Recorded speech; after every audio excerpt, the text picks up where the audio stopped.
Pernah dengar tentang alas roban? Hutan tua di jalur Pantura ini menyimpan kisah yang bikin bulu kuduk berdiri. Saat malam turun, suasana alas roban berubah. Kabut tebal menutup jalan, udara terasa dingin, dan perjalanan seakan tak pernah sampai. Banyak pengendara mengaku jalan terasa berputar-putar meski terus melaju lurus. Mesin kendaraan tiba-tiba mati tanpa sebab yang jelas. Yang paling menyeramkan, ada penumpang misterius yang ikut menumpang. Perempuan berbaju putih, wajahnya tak jelas.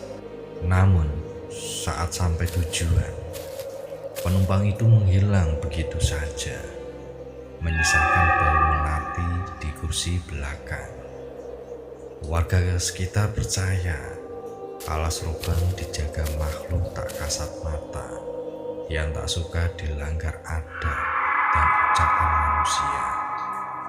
Mereka yang selamat selalu berpesan satu hal: jika melintas alas roban di malam hari, jaga sikap, jaga pikiran, karena tidak semua yang ikut menumpang adalah manusia.